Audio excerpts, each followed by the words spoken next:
Alright, we're going to be using angle bisector, or segment bisector, for problem 13. Okay?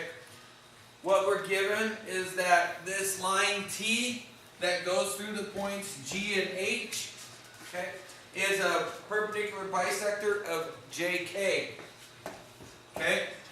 So, the other thing we're given is that JG is equal to x plus 12. And the other thing we're given is KG is equal to 3x minus 17. Our job is to figure out what KG is. Okay? Now to do this, we got to do a few things.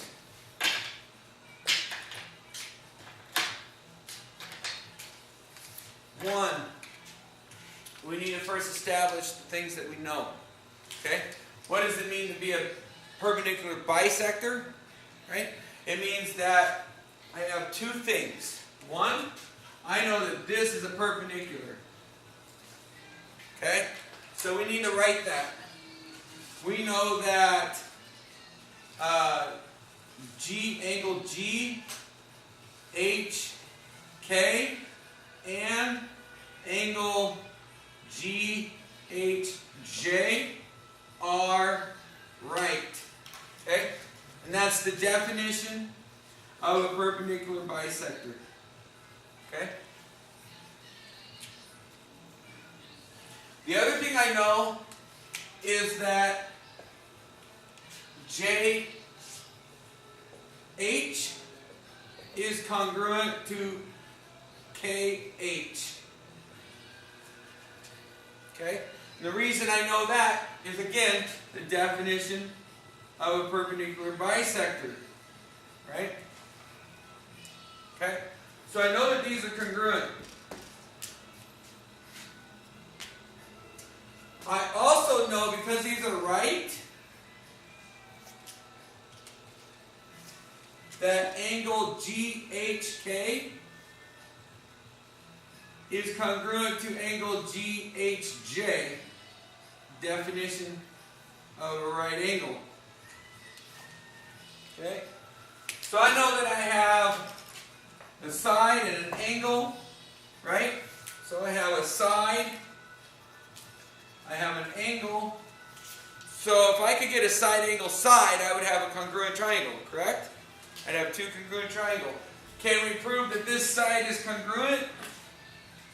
That GH is congruent to HG, right? Or GH? Does that make sense?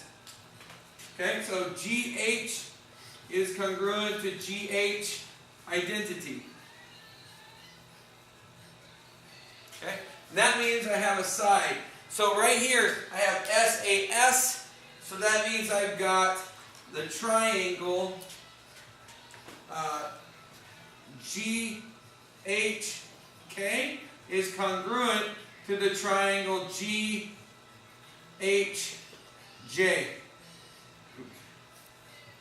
Okay? And that's due to SAS. Okay? That's powerful, because now I know one thing. I know that these two are congruent. Why do I know those are congruent? We haven't learned this property yet, so I'm teaching this property to you now. Okay? And this is this CP-CTC property. Okay? GK is congruent to GJ, right? Why? Why are these congruent? Because the triangles are congruent, right? Because congruent parts of congruent triangles are congruent. CP-CTC. Okay?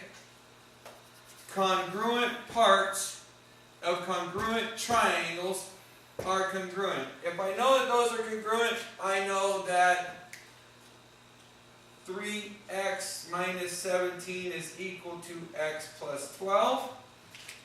Right? Substitution.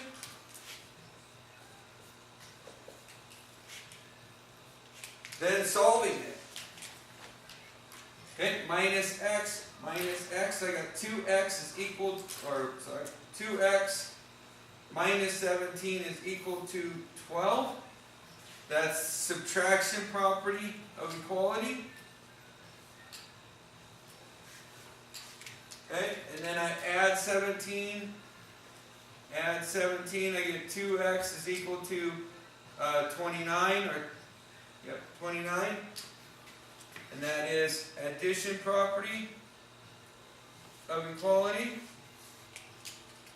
Divide by 2, x is equal to 14.5. Division property of equality. And then I just plug it in, substitution again. I'm looking for this one, right?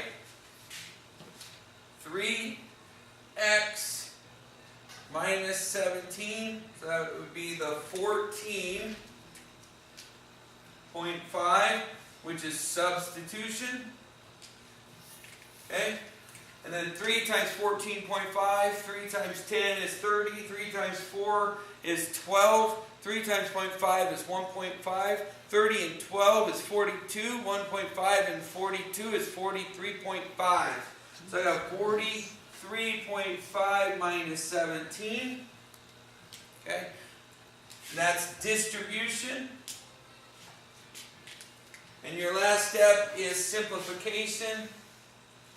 And that is 43.5 minus 17. So minus 10 is 33.5, minus 7, so minus 3 is 30.7, minus 4 is 26.5. So we're at 26.5 is what GK is, or KG.